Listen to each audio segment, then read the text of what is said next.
dead man's auction, held on behalf of our late shipmate Tommy Pope. Cruelly drowned. Cruelly ate by sharks, you mean? Swept into the sea whilst carrying out the lawful commands of the deck officer. Get on with it, Jessup! Painting over the side on an insecure staging. At constant risk to life and limb, and for what purpose? To smarten up the owner's pretty ship. Jessup! I now call upon all hands to give of their charity to these few poor effects, in remembrance of their late comrade. The proceeds to go to his sorrowing widow and 3 orphan children. First item, 1 woolen cap. Kept for Sunday best. Will keep any head snug and warm through the rigours of an Irishman's summer. A wild Cape Horner, or a draughty horse Garrett. Now, what do I bid? 6pence, 9pence, 1 silver shilling. That one's at 2 shillings. 2 and 6pence. Any advance on 2 and 6pence. On $0.50. 1 alderman. Is that all I'm bid for this fine example of the craft of knitting and splicing? 3 bob. 3 shillings. I have 3 shillings. 3 and a joey. 3 and 6. Any advance on 3 and 6? 4 shillings. I have 4 shillings. Come on now. Come on now, bid generously and bid often. You don't need coins of the realm. The captain will acknowledge a chit and generously deduct it from your pay at the end of the voyage. Come on now, 4 shillings and a half. $1. 1 whole cartwheel. Going once. Going twice. £5. £5.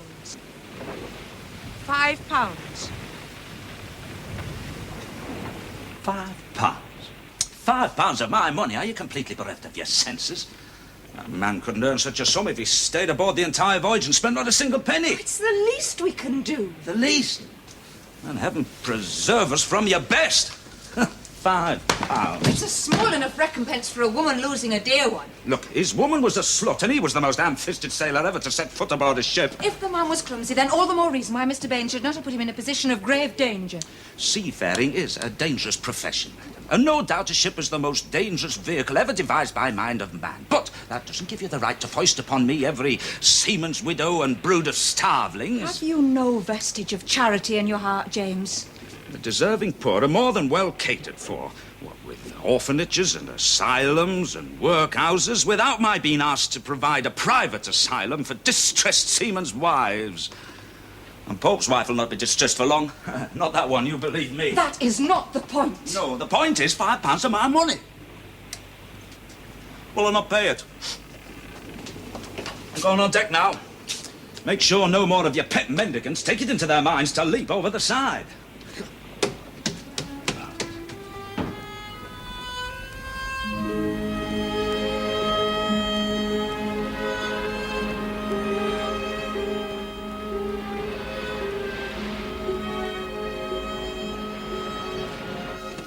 These new airtights will be all the rage, you mark my words. But will they buy them at £0.50 a tin? Look, it's cheaper than butcher's meat. Even a small one will feed a whole family for a week. Are you sure we can afford all this new stock? Of course we can. Provided Emma Callan is as good as her word.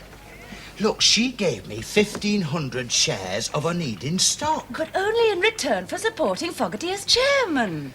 Well, I thought I drove a sharp bargain, even though I do say it I shouldn't. Well, I only hope James thinks so when he returns.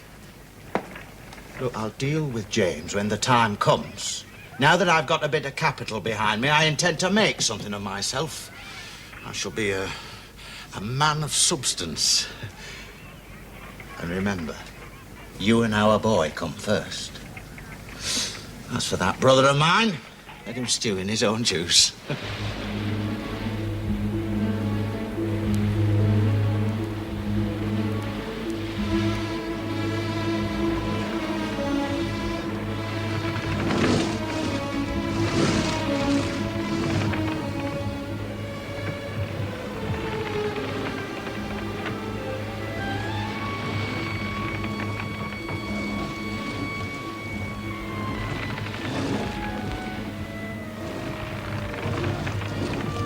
I got a mouth like the inside of a devil's boots. I'm choking for a drink. Heads down of your prayer boots and your mouth shut. My knees are bleeding. And you'll have aid to match if you don't stow your gab. Will we be getting any shore leave at Charlotte, Emily? You to get drunk and disease, maybe? And there be no bumboats alongside neither, trading for thieves' ships' stores?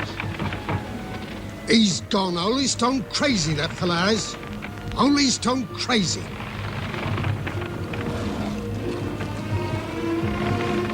Couple of coats of China oil and those decks will be as good as new. I like a clean ship, Mr. Bain. Aye, sir.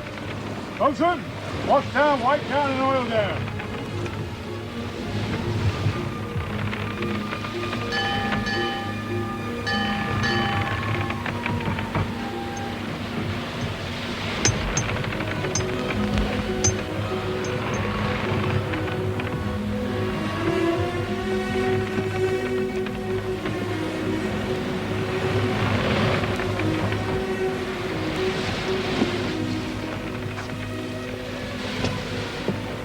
Made good time, Mr. Baines. We'll discharge our coal iron rails at St. Thomas.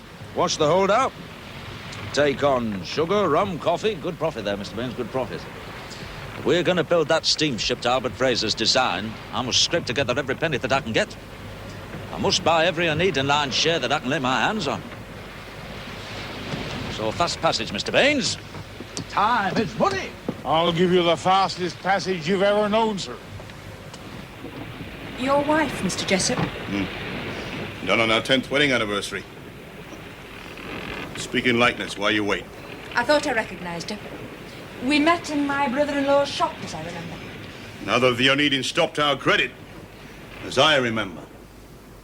She must have been quite beautiful. Yes, she was. Then. The poor age quickly, missus. I'm sorry. Oh, no, you're not, ma'am. Oh, you have a kind and generous nature, no doubt, and common enough amongst your class and urge to charity when the conscience pricks. £5. Well, I'll make sure Popey's widow gets it. Thank you, ma'am. But you remember, if you give a poor man a loaf of bread, he's still the same poor man the next day. And we prefer to buy our own bread. Very commendable, Mr. Jessup. But when a tuppenny loaf costs threepence, where do we get the other penny from, eh? From the bounty of the owners? Or from the charity of your heart? My husband is a hard man, but he is also a fair and just one. But not notably a generous one. We want that extra penny, Mrs. Onedin. And this time, we intend to get it.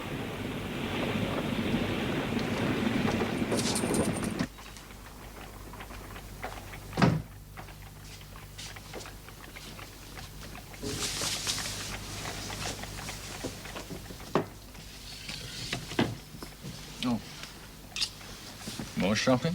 We've been invited to a dinner party. I must look my best. Have little time for social engagements.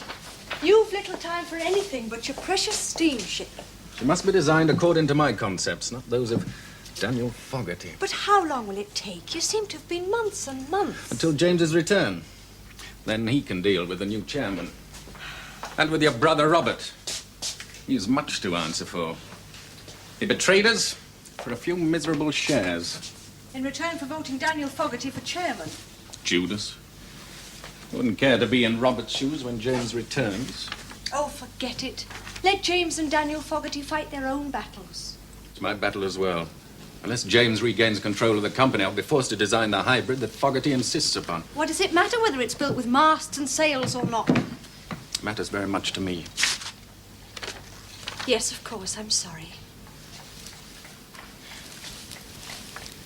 Albert? This dinner party. Who's giving it? Emma Callan, no less. They say she lives in great style with liveried servants and a house so richly furnished you wouldn't believe. Oh, do say we can go, Albert. All right. I suppose Daniel Fogarty will be the guest of honor. He will be there, naturally. I've heard they're betrothed.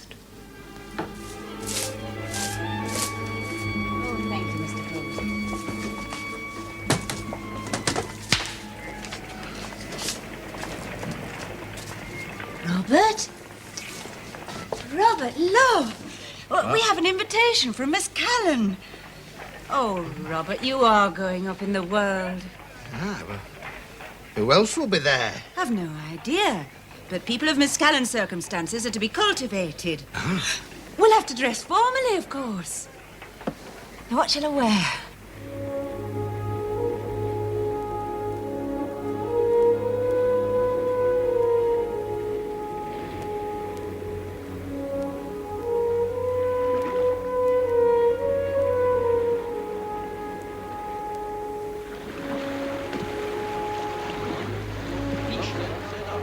Coconut. Fresh fish, Coconut. palm wine, Lovely coconut. fresh fish, palm wine, banana, fish. Lay off there, lay off! Bosun! One of those thieving bumboats comes alongside, drop a heavy shackle down through its bilges. Aye, sir. Cheer off! What are you doing, Fletcher? Fishing, sir. Watch below, sir.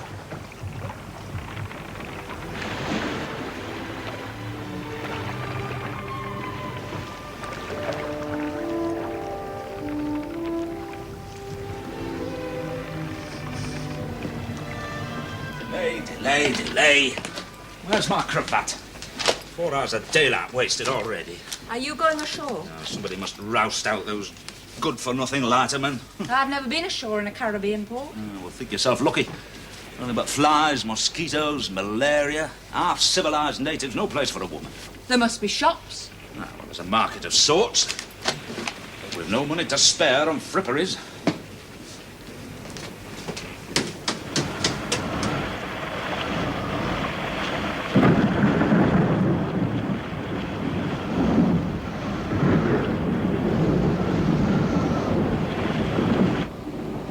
Rain's coming down in bucketfuls. Ruin his varnish work. Serves him right for not letting them bumboats come alongside. Aye. Could have had fresh fruit and coconuts instead of shipboard tack day in, day out. They had boatloads of fresh fish, all alive and kicking. Oh, I tried my hand at catching a couple of them, but one of them bumboat men cut me line. Can't blame them, it's their livelihood, isn't it? This is good rum. Aye. But forbidden. No spirituous slickers to be brought aboard. It's in black and white in the ship's articles. And you put your marks to it. Well, if you don't work. I can't abide these temperance ships. Work you till you drop, and then holy joeing all day Sundays. No swearing. Oh, that's petticoat influence. Only a crew of swearers from a captain down. A swearing ship is a sociable ship, that's what I hold to. Swearing is a simpleton's outlet for anger. You save your tempers until we're back home. And then? Withdraw our labour. Well, every man. We'll not be alone, I promise you. Strike? What other course is there to set? We can't afford to come out against the owners. We can't afford not to. £2.15 a month, and half of that signed away as an allotment for me wife. I'll think myself lucky if I've 3 sovereigns left at the end of this voyage. Can you think of a better reason for striking, eh? Fair wages and regular hours? You can't work regular hours at sea. It stands to reason. Well, why not? The steamship men do. 4 hours on and 4 hours off as regular as clockwork. Unless you get a bit of a breeze, and then it's all hands out to make sail. Oh, Hey, look out, look out. Rum, that'll cost you 3 days' pay, Jessup. It's my bottle. Sir. It's my bottle, Mr. Baines. Right, Fletcher, 3 days' pay stop for you. And 2 days and half revisions for the rest of you. Why don't you just starve us to death? Have done with it, eh? Insolence and contemptuous behavior, that's another day's pay, Jessup. Any further comments? Right, on deck, every man jack of you. You'll sweat that rum out of you before this day's through. And Fletcher, take a bucket of grease and sluice down the mainmast. From the royal masthead down, and when you finish, report to me. I'll find more work suitable for your talents.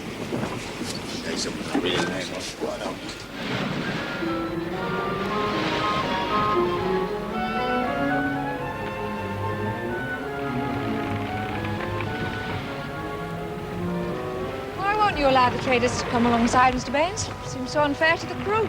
Those bumboat men would steal everything that wasn't nailed down, ma'am, and the crew are no better. They've no ready money, so the ship's stores will go in exchange for rum and palm wine. In half an hour, they'd be a drunken rebel. I've seen it happen too many times, ma'am. After a long sea voyage, they'd sell their souls for drink. Look out, man! Jessup! On deck!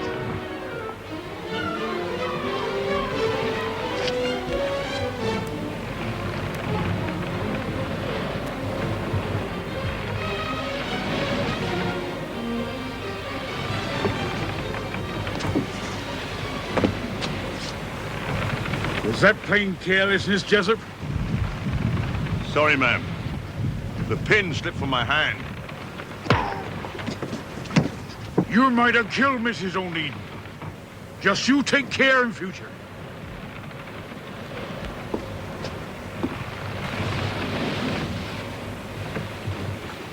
Mr. Baines behaved precisely the same as I would have done under the same circumstances. Put paid to the matter there and then. But to strike the man. You might have been killed. Mr. Baines struck him on your behalf. It was an accident. Accident?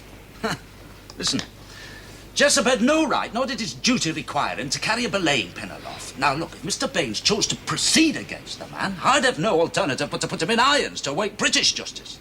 Then he'd have to try his luck with a British magistrate on a charge of attempted murder. Murder? Well, we've only Jessup's word for it that it was an accident. It was an accident. Look, you might have been killed. Now, an inquiry's bound to find against the man. I assure you, Jessup would return you small thanks for your justice. You have a closed mind. I have a very clear mind and only one thing in it, to get this boat loaded and homeward bound as quickly as possible. Money. Oh, I might remind you, Anne, that the money that you affect to despise brings you the security that you crave. You can call on me as witness. Aye, and me. Did that benefit our cause? You could have him in front of a magistrate. My tongue is not the me. My tongue is the law. The law which obliges us all to suffer injustice. The law which puts absolute authority into the hands of masters and owners like Onedin. We must be united in one aim, and one aim only. To put an end to the conditions of the working seaman. To take action against Bain. It would not advance our cause one word. There must be 10,000 sailors ashore in Liverpool any one time. How are you going to convince them? Where one leads, others will follow.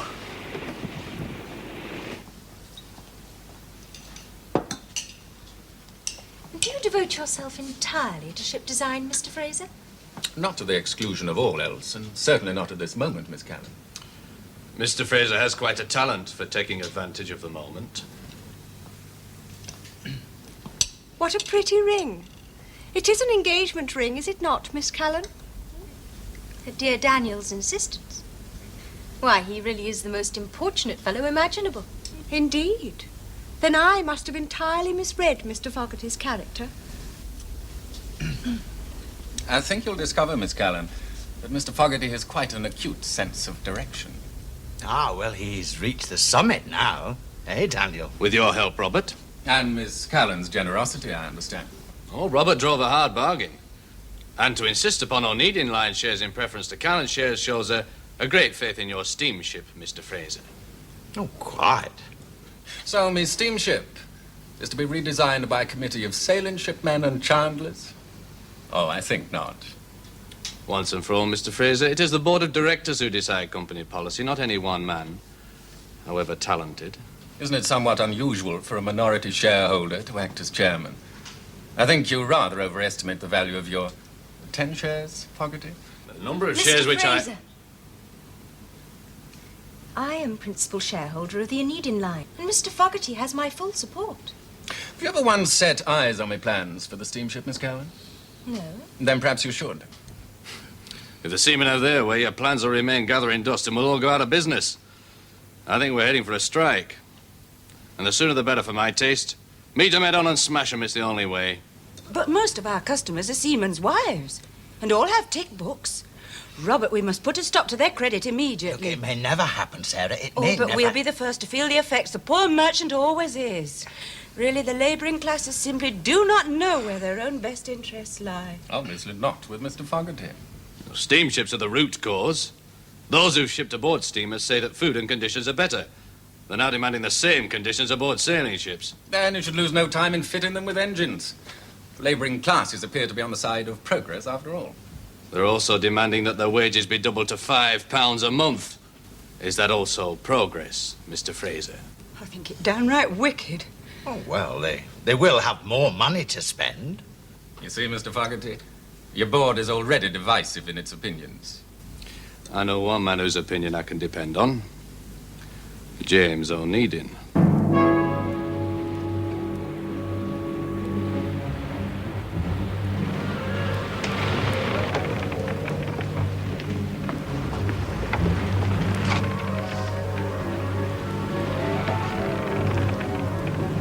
did you?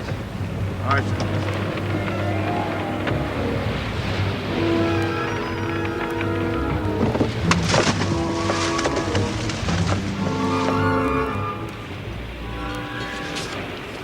Sunday and no flesh meat. Cracker ash every day. Not enough of that to keep a bird alive. We starve on Weevily biscuits. But the cabinet goes short, I warrant you. We had the last of the foes today.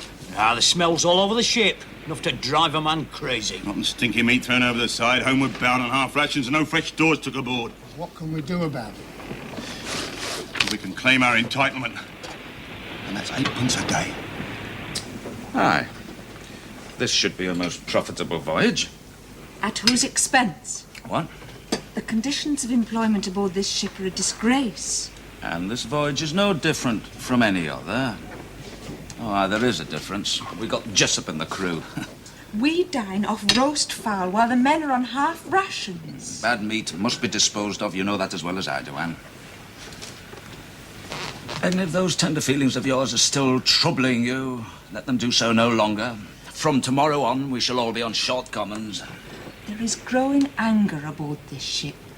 And you know the cause of it as well as I do. Jessup, I tell you, he's a troublemaker. He's a born agitator. It's the last time that he sets foot aboard an Onedin ship. You take away his livelihood? No. No, I'll recommend him for a berth aboard a Callan ship, eh? James. The men have long-standing grievances. Mr. Jessup's only a focal point. What grievances? When they queued to sign articles of agreement, they knew what they was about. There was no compulsion. Only the compulsion of unemployment and starvation if they did not sign. What manner of choice is that to offer a man? Anne, ship's articles was drafted by Act of Parliament, and I must abide by them as much as the crew. The penalties are lopsided for as master and order you sit in judgment of your own case. And I think the best thing is that you stay at home in future. One sea lawyer aboard ship is more than enough. James. No, Anne. Even if I agreed with you, I have to abide by ship's articles. And make them work for your benefit. Look, what do you want me to do? Join the crew? Help make us bankrupt? Yes, what is it? Beg pardon, sir. We are a deputation representing the interests of the forecastle hands, sir. Is this an official complaint? Which we require entering into the log and properly and duly witnessed. I'll overlook your impertinence this time, Jessup. Right, what's your complaint? Beg pardon, sir, but no impertinence was intended. But Mr. Jessup is official spokesman, and we'll not stand by and see him abused. Right. Make your complaint and get on with it. Our provisions have been reduced by 1/2. So we claim 8p a day as our right as laid down by the Merchant Shipping Act. Section 123, paragraphs 1 and 3, viz. If during the voyage the allowance of provisions is reduced by more than 1/3, the seaman shall be entitled to, and in addition to wages, the sum of 8p a day. We stand on law. Do you now? Well, you should have read a little further, a little deeper, Jessup. But if it can be shown that any provisions, the allowance of which has been reduced, could not be procured or supplied in proper quantities, such circumstances shall be taken into consideration. At our last port of call, fresh meat was unobtainable. Does that answer your complaint? Well, we'll go hungry now. But your turn will come.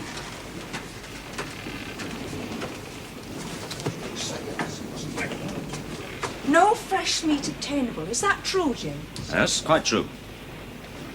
Well, fresh meat was obtainable, but not at a price that we could afford. Your husband should be home soon, Mrs. Jessup. I wish it had been a much longer voyage. Oh? I hoped and prayed that he'd be away at sea while the strike's on. Well, it hasn't started yet. Perhaps it won't. I'm sure the men will come to their senses. They know which side their bread is buttered. Butter? When did a merchant seaman or his family last taste butter? I think you better persuade your husband to join a new ship the moment he docks, Mrs. Jessup.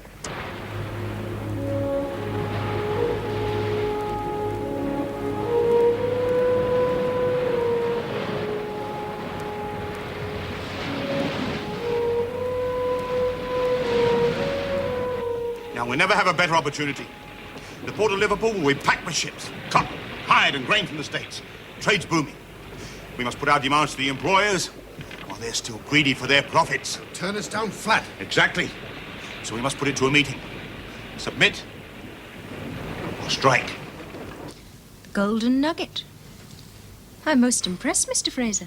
You see, what is not generally realized, particularly by blinkered sailing shipmen, is that the engine is also a source of You power have for such the... neat hands. Well, that must be the reason.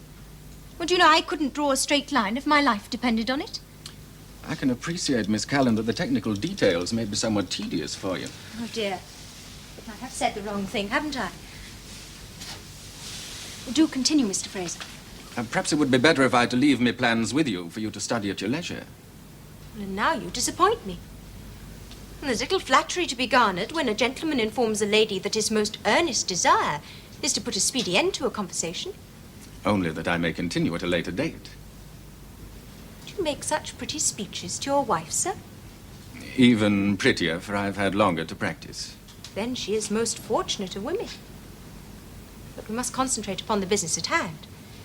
My father has always impressed upon me that I have a poor head for business, and I was... Then we are evenly matched, sir. For my poor head cannot put two and two together without arriving at the most absurd of totals. I was hoping to persuade you, Miss Callan, to use your influence over Mr. Fogarty.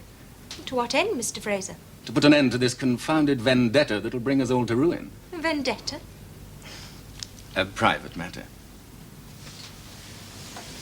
I find it hard to believe that Mr. Fogarty could possibly abuse a position of trust in furtherance of some petty grudge.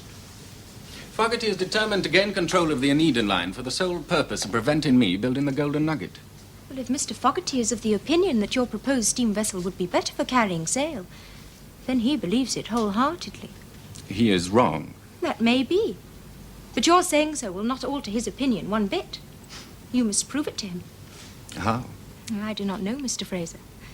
But if you imagine I can dissuade him from his purpose, you overrate my influence. You may tell Mr. Fogarty that the Golden Nugget will be built to the original specifications, and not to his. I see no reason for reporting a private conversation. Mr. Fogarty does not own me yet. I wish you a good morning, Miss Callan. Mr. Fraser, well, I hope we may part as friends. That is also my wish. Please, convey my regards to your wife and your little son. Of course. Good morning to you, Miss Callan.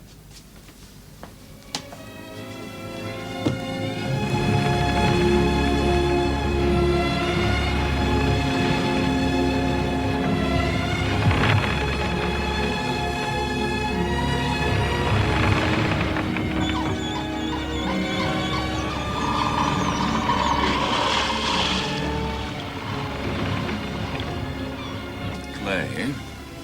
3 months and 10 days at £2.15 per month, less your allotment of 30 shillings per month. Deductions 3 days' pay for insolent behaviour. Total due £3, 9 shillings and 6 pence. Yes. Jessup, sailmaker. Sir. 3 months and 10 days at £4.15 per month, less allotment of 40 shillings per month. Deduction, slop chest, 14 shillings and 6 pence. Fines, 3 days' pay for having on board spirituous liquor. For insolent behaviour, 1 day's pay. Swearing and using profane language, 2 days' pay. Carrying a belaying pin aloft to the danger of life, 2 days' pay. Washing clothes on Sunday, 1 day's pay. Provoking a quarrel, 1 day's pay. Total fines, 10 days' pay at 2 and 6 pence. Total sum due, £6 and 6 pence. Right, Fletcher.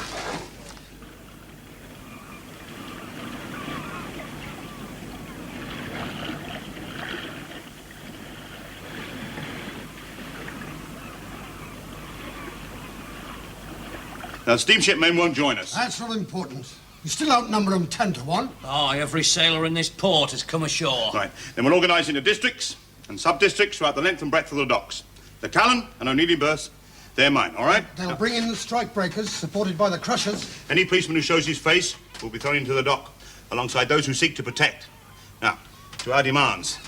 These are fair enough in substance. When we meet with the owners, we're going to have to be more specific. We're going to have to spell it out to them in chapter and verse. And if they don't listen? We'll burn their ships.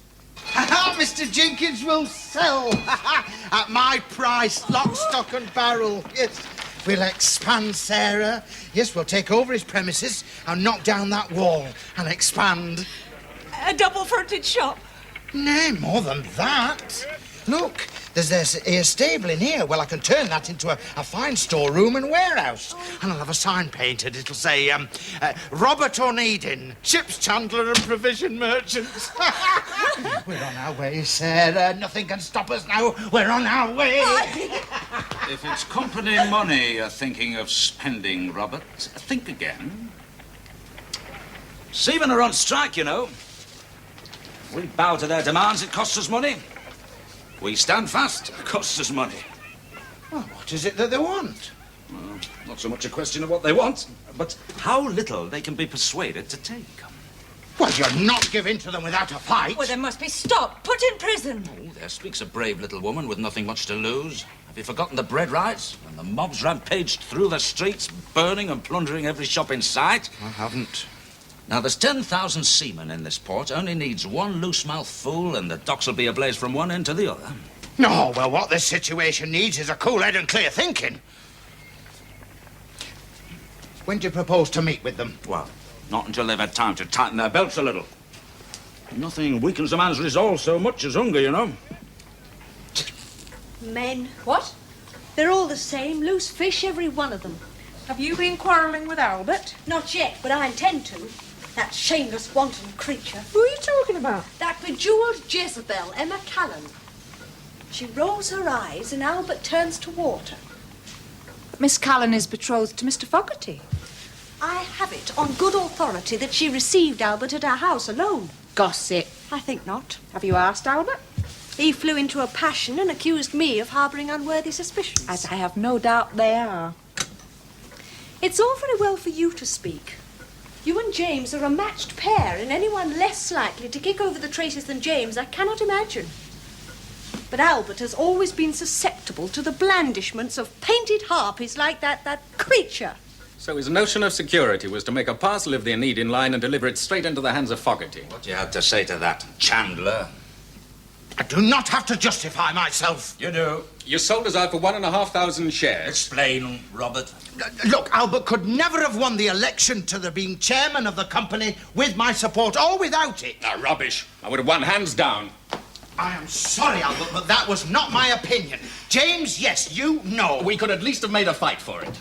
Look, under the circumstances, it was my duty to make the best deal that I could. For yourself.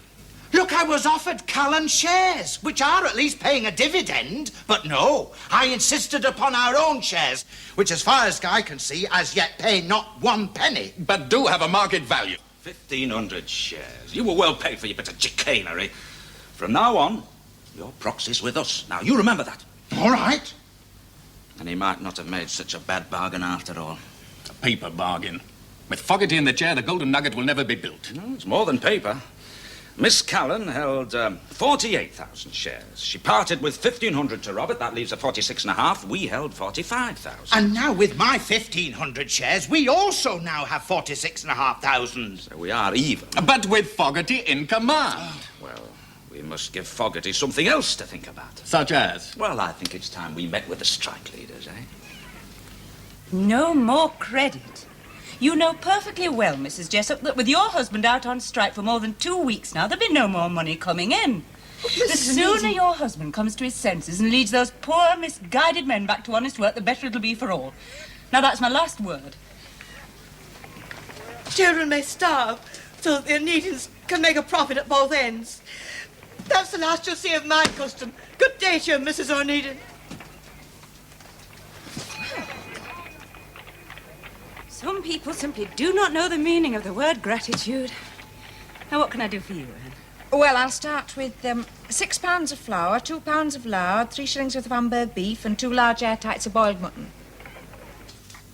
The demands are outrageous. No ship owner in the land could possibly agree to such terms. Well, not a ship will move until you do. We have been patient thus far, hoping that common sense would prevail. Patient? You haven't been patient. You've simply waited until your ships have been discharged and loaded. Now they're ready to sail, you imagine you can bring matters to a head by a direct challenge to our authority. Well, you are mistaken, Mr. Fogarty, mistaken. You're not dealing with a mindless mob now. We are disciplined and we are organised. There's been no rioting, no pillaging, no damage. Your ships are safe and they will remain safe. Unless...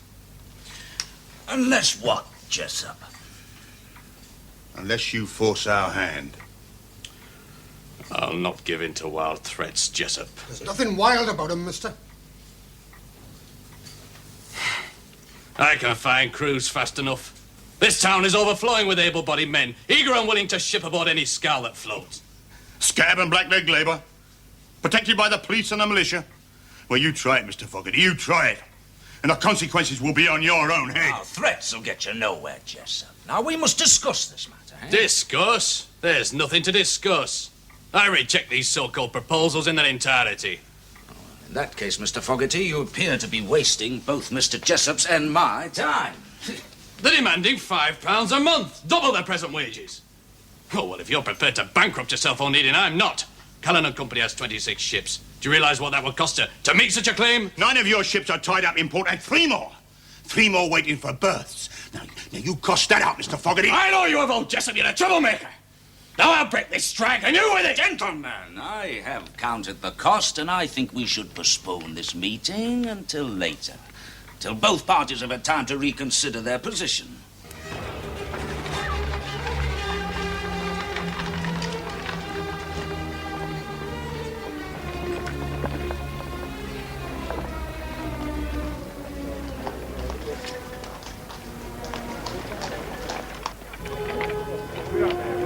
No further, Onedin. I'm going aboard my ship. Have you agreed to our terms? No. Are you prepared to discuss them? No. And you and your ship stay put. That's your peril, Onedin. That's your peril.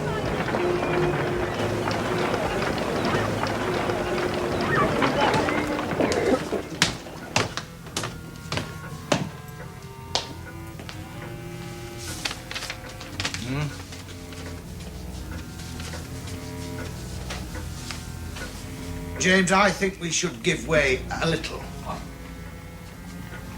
Well, throw him a sop. And what do you have in mind? Well, provisions. A proper dietary scale is long overdue. Yes, there speaks the true Chandler. Philanthropy on the one hand and cash on the other. Well, look, where's Anne? I want my dinner. Oh, she's away down at the shop again. The way she's been buying in stuff lately, anybody thinks she's laying up for a siege. You won. Look who's here. Mr. Jessup, a word with you. You owe us 8p a day for... Fletcher. As many words as you like, Mr. Onedin. Provided we agreed on the subject matter. Well, I have 2 ships ready for sea. Captain Baines here will take out the Star of Bethlehem, and I shall be in command of the Charlotte Rhodes. Will you now? Well, agree to our terms and you can take them out tomorrow. Don't. And they stay alongside. Do you agree to our terms or not? Well, now, I have some counter-proposals. Then keep them in your pocket. Oh, don't be a fool, Jessup. You must know no owner's prepared to accept all your terms, but some individual owners might be prepared to take this or that part of your proposals. And which part or parts do you have in mind? Well, now, I say from now on, any ship sailing under the Onedin flag will feed full and plenty. Words. Words. You spell it out, Onedin. It's all here. £1.50 of meat a day, fresh when available, substitutes as stated hereunder. 8p a day for short rations? It's all there, written down. I can't read. Oh, well, Jessup can. Aye. It's here. What else? Well, now, you ask for a 96-hour week, thereafter overtime at 4p an hour. I'll offer you a 100-hour week with 2p an hour thereafter, unless, of course, the safety of the ship is at stake. Safety of the ship. There's a loophole for a master to drive through. 100 hours. No. No, we're not slaving day and night in port, cleaning out holds at 2p a time. 2p at sea, 4p in port. 4p then, if required. Aye. There's plenty of cheap labour abroad. What else? £5 a month is our going price. Nobody's going to pay you £5 a month. Take that out of your head. What's your offer, then? Well, I'll give you an increase of 5 shillings a month, not a penny more. £3 a month, guaranteed minimum wage. That's overtime. All right. I'll put your proposals before the council. Oh, just another thing. If I agree to your terms, you must agree to mine. Terms? Well, if I'm the only owner to strike a bargain, I must have some advantages. Well, you can rest assured, Mr. Onedin, that no Callan ship will move unless Mr. Fogarty matches your conditions. Yes, well, that's all I wanted to know. You have our word on it. Oh, good. Well, good day then, gentlemen. Captain Baines. Come with me. I want you clear for Philadelphia tomorrow. Philadelphia? Yes, nice fat Callan cargo, ripe for the picking, eh? Come on.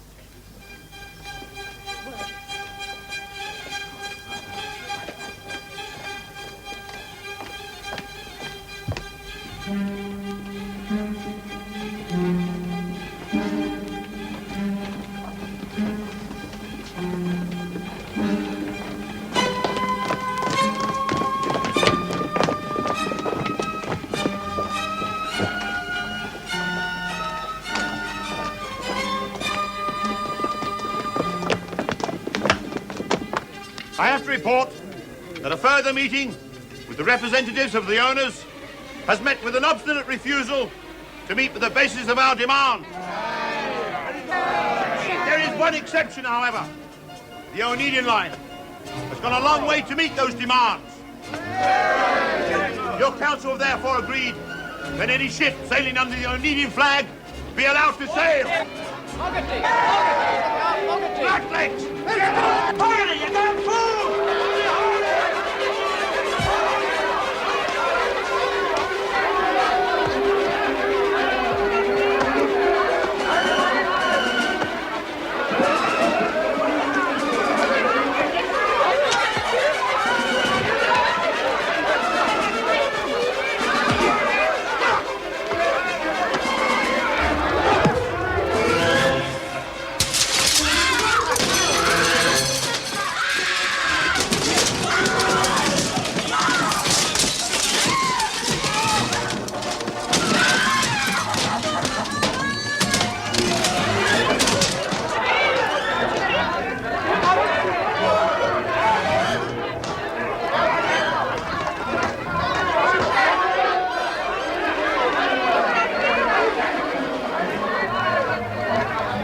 Mr. Baines. It's all over.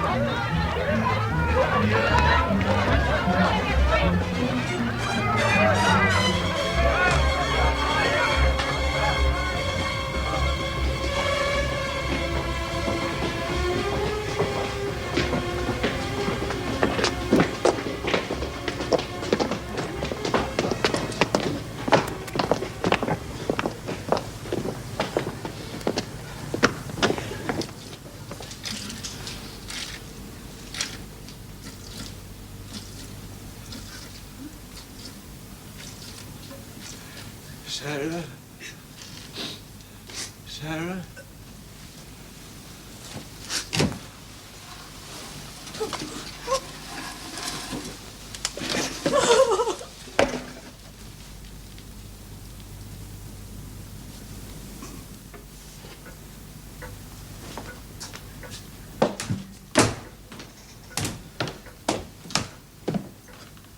Blundering idiot Fogarty. Is it all over now? Aye. Fogarty and his bully boys have broken the strike. Now we can start counting the cost. Burnt one of his ships right down to the waterline. Wrecked his dock office, then set fire to 3 warehouses. And the mobs used that as an excuse to go right through the town, wrecking everything. And Mr. Jessup? Arrested with the other members of his so-called council. What will happen to them? Oh, no doubt they'll stew in prison for a while. Well, that's monstrous. No doubt, but it is the law. What's that you're doing? Provisions. What for? Your quarrel's been with the seamen, not with their wives and children.